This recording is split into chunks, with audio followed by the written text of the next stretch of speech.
It's not uncommon for me to start getting them about 11 or 12 because the parents have noticed a big shift. When we start getting into it, figuring out what's going on, a lot of it connects back to just that sadness and grieving and the loss about why didn't they keep me? Hmm. What's wrong with me?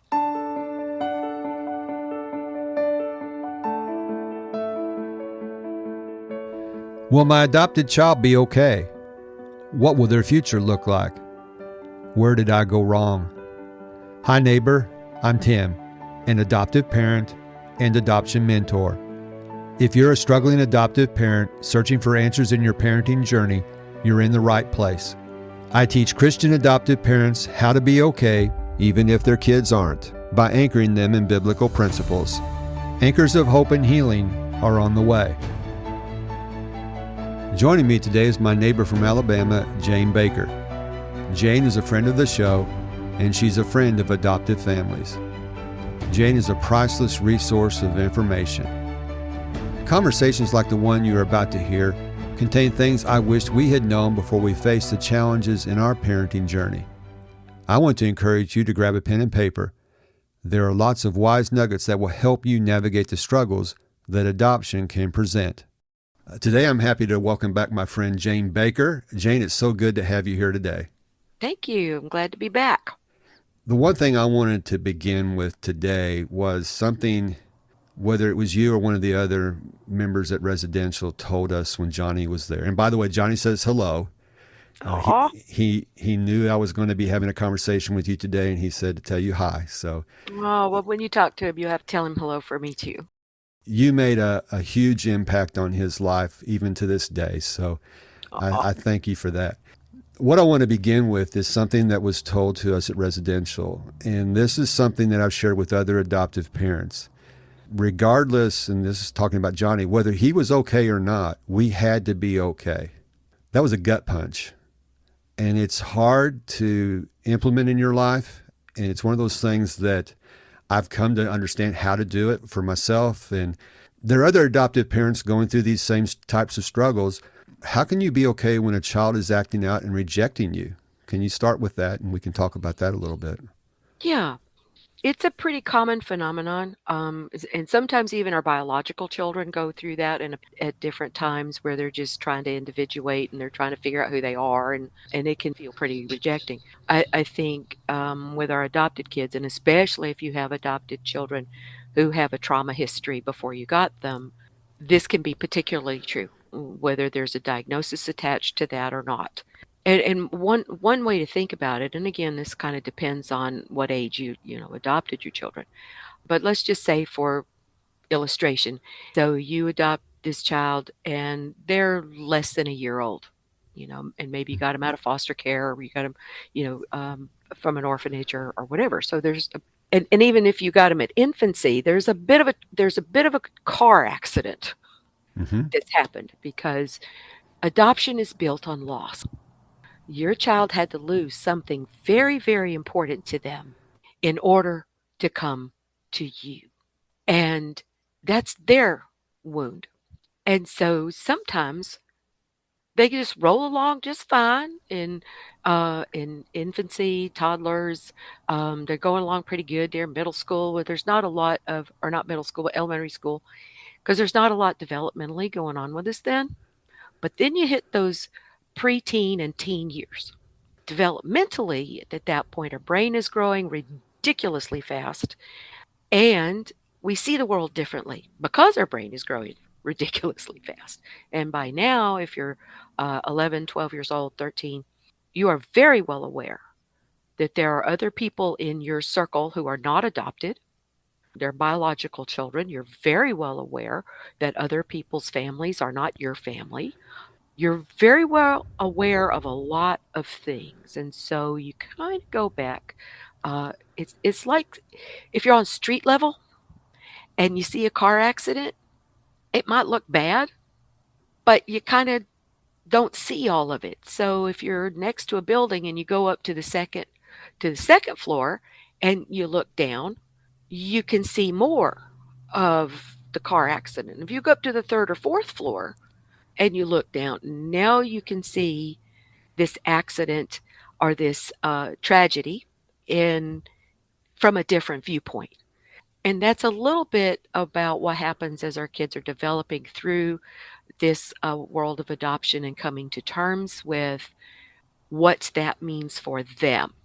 And it's very personal and very individualized. Some children just sail right through it, but other kids get a little rough and bumpy around some of this stuff, and some kids get a lot rough and bumpy around it. So what that can look like is all of a sudden a child who's been kind of open with you and talking with you about stuff, and you maybe felt connected to them, all of a sudden you don't, and they might be isolating more, they might be getting in trouble more, and very often it's kind of hard to know exactly what to do with that because you want to talk to them.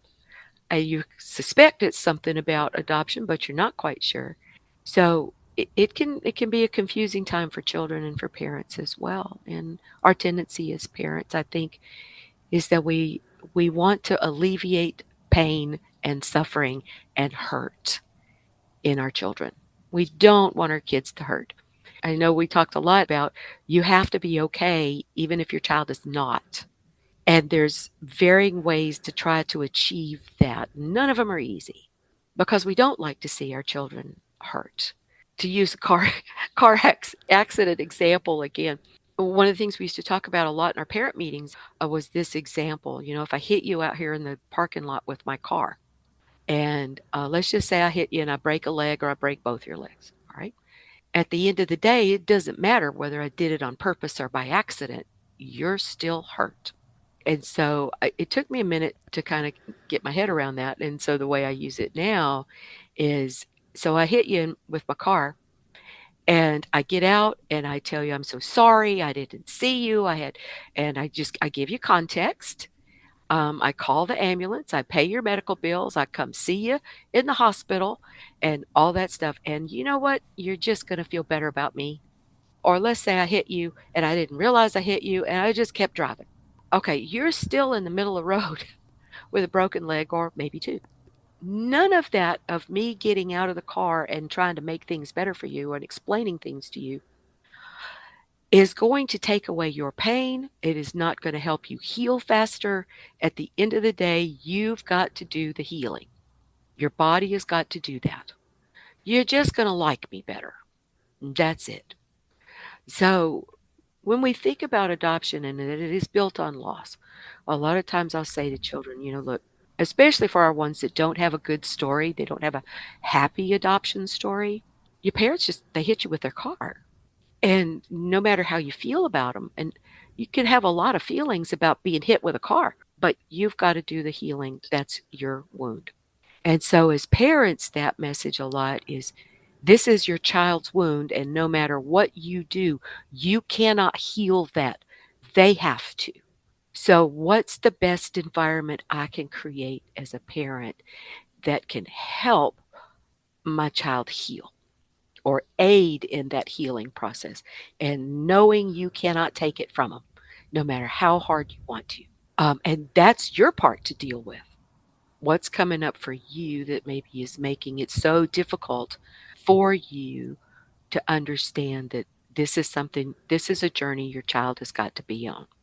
They have to walk this path in order to get better. And sometimes our own past as parents interferes with our ability to see what does my child need from me right now. And sometimes it's just about letting your child know that the door's open, I'm available to talk to you. And if you don't want to talk to me about what's going on, you know, there's a therapist, or maybe there's Uncle Joe who was adopted as well, or you know, you have all these people around you that you can talk to about how you feel about being hurt. And I'm okay if it's not me. I'd like for it to be me. Mm-hmm. I think I was sharing earlier, there's this little book that I wish every adoptive parent had, and I know you've got it. It's a little paperback book, and it's called 20 Things Every Adopted Child Wished Their Adoptive Parent Knew. And it's been around a long time, but whoever wrote that book has been sitting in my therapy office. Because I remember the first time I read it, I'm going, this is stuff I hear as a therapist all the wow. You know, Uh-huh. it's kind of creepy. But but there's a lot of truths in there, and a lot of times our children will not talk to us as parents about what they're struggling with about being adopted. And this is not well thought out. It's more just a gut feeling that I've already lost one family. I don't know that I can tell you how I still wish that I had my birth parents the way I originally needed them, or how mad I am that I don't have them. And I know I take it out on you, but I can't risk telling you and run the risk that I might lose you too. I can't talk to you about this stuff because I don't want to hurt your feelings. I can't talk to you about this stuff because I'm supposed to be enjoying life and I'm supposed to be doing all this stuff.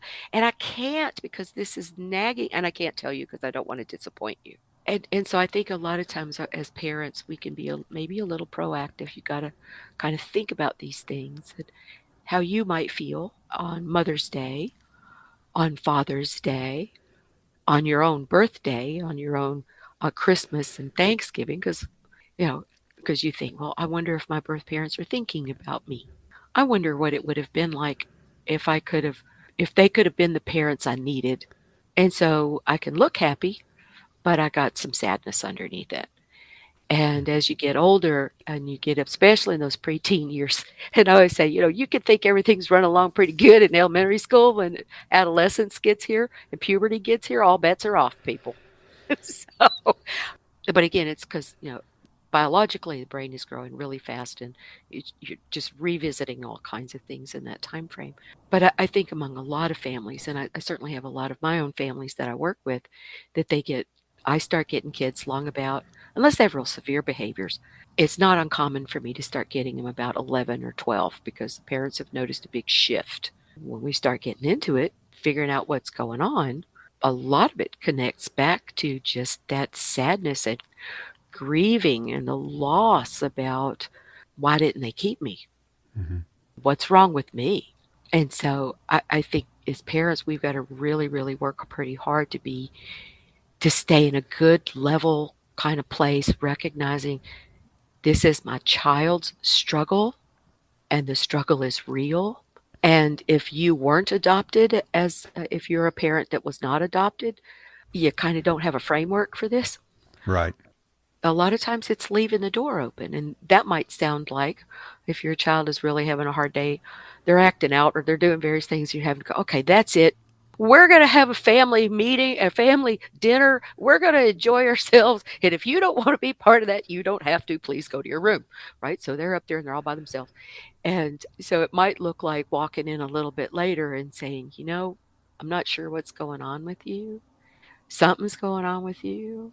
But I think if it was me, and here it is Mother's Day, I might be thinking and worrying and wondering if my birth mother ever thought about me. Now, if you ever want to talk about that, I'm available, right? So I've left the door open. I've acknowledged that this could possibly be something that's going on. And a lot of times your kids will look at you and go, no, no, it's not. And go, well, okay, but just in case it is, I'm available to listen if you need that. The piece that gets tricky is you've really got to be in a good headspace to listen if they choose to walk through that door with you. Mm-hmm. Yeah. So, You have said a lot. And it's okay to interrupt me because you know me, I'll get to rolling. So. Well, no. You have said a lot, and it's been a lot of good information. It's information, looking back, I wish we had, because using Johnny, because he's given me permission to talk about him. He was hit by a car before he was born. Yeah. Now, the thing that's tricky, we saw some indications, using your car analogy, we saw some indications he had been injured, but we didn't know what that was. Right. But then when we got to 11 and 12 and we had him evaluated with an IEP, the counselor there says, we are at DEFCON 4. Yeah. He says, he loves you, but we are at DEFCON 4 and there's going to be an eruption. Mm-hmm. And then at 17, that's when the eruption took place. And that's when you came into the picture to help him. So looking back now and understanding what was going on, we go, oh, we would have done some things differently. We would have had conversations like you've suggested here, leaving the door open, because we didn't know we had to be okay. We didn't know how to be okay. Hmm. And we thought we were being rejected. Right. And that's hard stuff. And so that's why having people like you on the show to explain to adoptive parents, this is what's going on. These are the things you can do to help navigate these challenging years as your child has started to, as you said, when they're starting to hit puberty and those teenage years. That's when Hmm. this stuff starts to come to the surface, and you might not have seen anything, any indicators prior to that. We saw some, and looking back, that's what was going on, Yeah. but we didn't know it until it really got It, bad. yeah. I mean, and sometimes trying to ferret out or sort out what is normal kid behavior, just Mm-hmm. what's normal level of opposition versus is this something else, that can be a really pretty challenging and to do. And we want to have a tendency to go, well, it's just a phase, well, they'll grow out of it, or well, it's because typically not every day is horrible. No, no. If every day was horrible, you'd recognize it pretty quickly. And I think it's always, and I recommend, I still do a lot of home studies for people who are wanting to adopt. And in that process, I talk a lot about these things with them. And, they're all about, I just want to adopt. I just want a baby and everything's going to be fine. It might not be. We hope it is, but it might not be. We So hope, yes. just bear with me. And so I talk a lot about, identifying needs long term and how to, and what are the resources that you need. Hope you don't have to use them. But I think because of almost 30 years now of doing therapy with these children and working in adoption and all of that, I've seen so much of the pattern Mm-hmm. where it comes back to unresolved grief. So here's the traffic accident at street level. Well, if you're at street level and there's an ice cream shop close by, you can distract yourself by going to get ice cream, right? But as you develop, and now you're 12, 13, 14, and you've sort of had this feeling all along something's not quite right about you. And even without any other diagnostic criteria, we just move all that off, anything neurological, anything biochemical, we just move all that off the table. It's just straight up adoption. At this point, you really can start thinking about the people that you lost and that you don't know anything about. And that idea, because under the age of 8, if anything traumatic or anything horrible happens or difficult, whether that's parents getting a divorce or that's physical, emotional, sexual abuse, any of that, children have an idea that it's because of them. And so now you're 12, 13, and you're thinking about that differently. You can see this whole picture differently than you could at street level where there's an ice cream shop next door. And you're trying to put all these pieces together. And so you've got unresolved grief. You don't know how to think about it yourself. So it can look like depression. It can look like well, I say look like, okay, it is. Mm-hmm. Depression, anxiety, self-harm, isolation. I'm just, going to avoid everybody, everything, and all the way up to, really acting out, where you guys have to call the police, you know, Right. which we always hope doesn't have to happen, but you and I both know that it does. Mm-hmm. Yeah, because whatever amount of pain that child is in is showing up in their behaviors. One thing you said earlier is that you can't do this for them. They have to walk this journey. So, as we start to wrap this episode up, what would you counsel adoptive parents to do? Because knowing they can't do it for them, how can they, I don't know if facilitate's the right word, or support them? How can they support them, support their adoptive children to navigate these challenges? I think the first thing I would say is don't be afraid to go to therapy. Mm-hmm. Look for a therapist that understands adoption and understands adoption issues. Look for somebody, and we are sort of a dying breed, but look for somebody that does family systems work because they're going to help you get into maybe some of your own family of origin issues. And let's face it, none of us, no matter how great and wonderful our families were, none of us got out of childhood unscathed on some level because there's no perfect people, which means there's no perfect parent. And we've all made deals with ourselves at some point or another that I'm going to be a better parent than my mom, or I'm going to be a better parent than my dad. And sometimes those things, and if you've had your own abuse history or your own toxic family, you've really made those deals with yourself. That might be your own unresolved grief that is overlaying and becoming enmeshed with this child, so you can't step back enough to see that the problem isn't about you. The problem is what's going on with this kid. So, inside of them. And all Hmm. that rejecting that you're feeling, it may or may not be because they're rejecting, and it's likely not because they're rejecting you as the parent. They just don't know what to do with themselves. They're just sort of rejecting everything. So don't be afraid to go to therapy. That would be the first thing. Don't be afraid to reach out for help. Often what happens is we take the kid to therapy and the kid goes, one more time that I'm just the problem. um, go first. Yeah. Go for yourself. And work this out in an environment where it's confidential. It's not going to get spread around because often what we do is we go talk to our friends, we talk to our family members who have a lot of advice, uh, and a lot of it is not usable. Or they're picking sides, or you have family members that go, well, if you just be easier on them, you know, Hmm. that's not it. And so lots of things can happen when we sort of reach out to our friends and all that stuff, up to and including losing friends in the process. Right. So don't be afraid to go to therapy. That'd be the first one. There's also a good book that I recommend to all my well, I always put my families on Parenting with Love and Logic.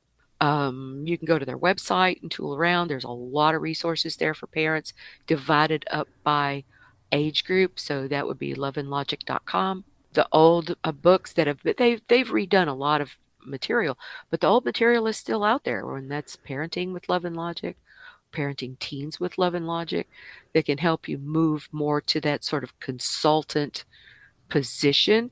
And now you can think more in terms of consequences being natural and logical and less about punishment. Hmm. So don't be afraid to go to therapy. Don't be afraid to reach out and get new resources. And the other book that I often recommend is Boundaries: How to Say Yes and When to Say No. That's by Henry Cloud and John Townsend. And later they went back and revamped the book and broke it out by sections. But most of my people, and especially my adoptive parents that I work with who've had their own sort of trauma history, they have found that to be incredibly useful. So don't be afraid to go to therapy to figure out what's going on with you and your family. Don't be afraid to go to individual therapy if you need it for yourself, because that's all ways that you take care of yourself, and you can also keep some of what's going on with this child in a confidential way. Because a lot of times, even if we talk to family members or friends, they go talk to other people, and now our child's got a label. Right. And you didn't mean for that to happen when it started out, but that's how it can play out. And then I think the next thing is take a look at what you're doing as a family, because very often we are very highly over scheduled people, and we're going here and there and everywhere, and we're just, and our kids have to go with us and they have to put up with this high level pace. And you can connect to this, I think, as a parent, because whenever you're going through something difficult, you don't have the energy to keep putting that happy face on and going to this thing, this thing, this thing, this thing. Sometimes it's good to just slow things down, Hmm. quiet the environment. Take more time, do more things as a family, even if you have to drag your teenager along with you. It's okay. You just drag them, but later they'll appreciate you for making the time, to be with them and not to necessarily be on performance, whether that's because you're on performance if you're playing sports. You're on performance if you're doing some things with the church or with the youth group or whatever. There's a certain level of, here, this is my public self. And sometimes you just need quiet. Yeah. Looking back, one of the things we did intentionally was to go on hikes with just the boys.